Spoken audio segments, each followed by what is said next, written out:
Hello everyone, I hope you're all doing well and I am back with another video. Happy March as well. For those of you who don't know, on top of being Women's History Month, it's also Cerebral Palsy Awareness Month. My time has come! So, for March, I'm going to be trying to get more videos up this month than I usually do. Starting right now, on to the main topic! So today's topic is a big one that I've wanted to cover for a while now, but definitely needed to take time to plan how to do so. This topic can be very thorny and will definitely offend some people. And all I ask is that if this video progresses and you find yourself offended by what I'm talking about, please sit with that discomfort and ask yourself why it offends you so much. You might learn about yourself and how the behavior I'll be talking about affects you and everyone around you. That behavior being toxic positivity. It's everywhere, but it can be incredibly hard to recognize on a surface level. And this is not something that's just a disabled person experience either. Able-bodied people are toxically positive to each other all the time. So for this video, I actually asked my friends to help me and give me some phrases that are the epitome of toxic positivity, and specifically to give me the ones that they hate the most. So in this video, I want to go over some of these phrases and talk about why they're terrible and why people need to stop saying them to disabled people and just people in general. This video is a part one because there's no way I could cover everything that I want to talk about without it being several hours long. So, like I said before, if you use these phrases that I'm talking about and feel called out, you're meant to feel called out, but in a loving way that can hopefully help improve your relationships with the people in your life. So first, what is toxic positivity? Toxic positivity, as defined by thepsychologygroup.com, is excessive and ineffective overgeneralization of a happy, optimistic state across all situations. The process of toxic positivity results in the denial, minimalization, and invalidation of authentic human emotional experience. It's maybe one step up from gaslighting, which is just straight up denying another person's reality. Many people that participate in toxic positivity are unaware that they're doing it, but in their ignorance, they are doing damage to their personal relationships. For me personally, the second I confide in someone that gives me a toxically positive platitude, I make a mental note to never confide in that person again. And I don't make a big deal about those mental notes either. So that person could go about the rest of their life not recognizing that they've lost my trust. So, let's talk about some of those phrases and why everyone should stop using them. It could be worse. I will never understand why people say this to each other and expect a good result. This isn't even a nice platitude. It just completely denies the feelings and situation that the other person is going through. The sentence is the worst, and there is no time or place where it's appropriate to use. All the sentence means is that the person that said it cares more about their own comfort than the pain that the other person is going through. This sentence truly needs to go in the trash. Nothing's worse than a negative attitude. No, nothing's worse than having my feelings invalidated just because it makes you uncomfortable. Negative thoughts and emotions happen, and ignoring them only makes them worse. It's been my experience that the best supportive people are the ones that will sit with you in your discomfort and let you feel whatever it is you're feeling, rather than distracting you or trying to put a positive spin on things. They are the people that will hold you while you cry.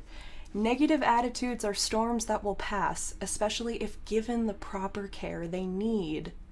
Have you tried? You are not this person's doctor, even if you are a medical professional, so stop offering medical advice. That includes asking if the person in question has tried going outside and spending time in nature lately. I can guarantee you that whatever the health issue this person is trying to discuss with you, they have a far better understanding of it than you do, and probably have been dealing with it for much longer than they've made you aware of. So, next time this question pops into your brain and you think it may be helpful, better leave this one unsaid and just focus on listening to the person talking to you. Everything happens for a reason. No. Just no. I'm gonna stop you right there. No, not everything happens for a reason. The universe is random and full of chaos. Bad things happen to good people every day, and a surefire way to completely invalidate the pain of the person speaking to you is to offer up this completely unhelpful and tone-deaf platitude. The trauma of my life did not happen to me for a reason. They happened to me because people in my life chose to hurt me. I wasn't born with cerebral palsy for a reason. I was born with cerebral palsy because I had a stroke while my brain was developing in utero. If you thinking that bad things happening to you for a reason makes you feel better about your own life, that's fine. But keep that to yourself. Don't offer it up to another person and pretend you're being consoling. God wouldn't give you more than you could handle.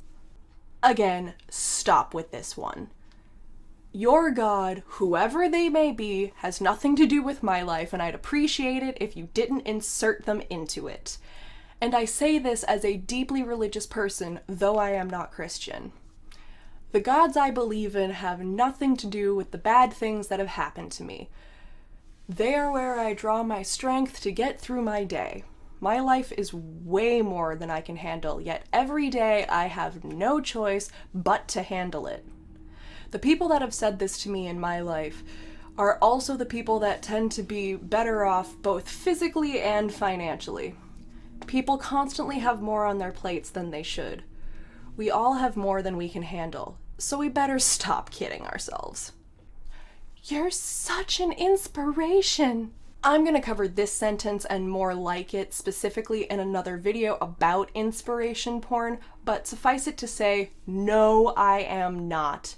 I'm living my life. My life is not meant to be inspiring to able-bodied people insofar as the thing they find inspiring about me is my disability. My day-to-day struggles of living are not inspiring. They are struggles because this world has not been made accessible enough for my needs, nor can I receive all the medical treatment that I actually need.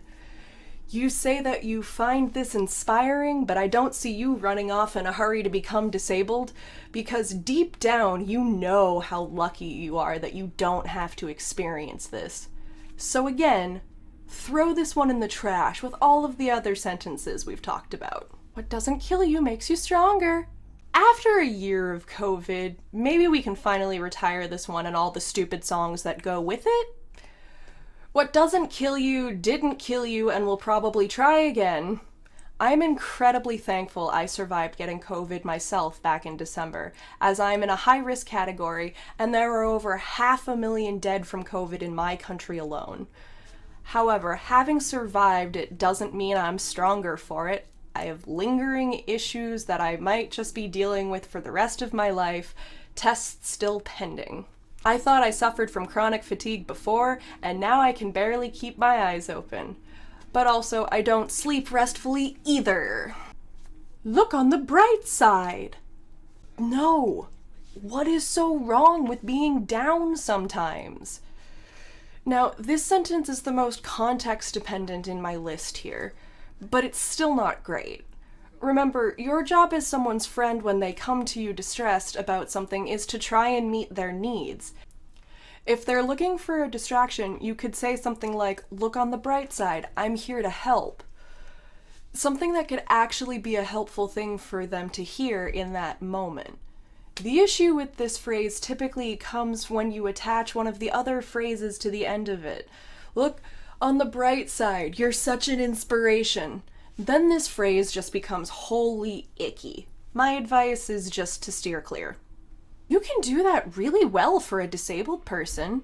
And that is how you get a disabled person to punch you. Or at least this disabled person to punch you. I've been getting varying degrees of this remark for all of my life, and I understand how it reads on paper like a compliment, but it isn't. Because what's being said here is that being visibly disabled is a bad thing, and that's just not true. Society has painted the idea of being visibly disabled as bad because in society it's still okay to mock us for things beyond our control. If I hear one more person call someone a spaz or a sped, what you are saying when you say this sentence is, You make me more comfortable when you don't act disabled. But my existence is not about your comfort, and I'm not sorry about that. Thank you so much for watching this video. Please like, comment, share, and subscribe. I'll be back with more fun topics for the rest of Cerebral Palsy Awareness Month. Stay safe, stay sane. I will see you soon.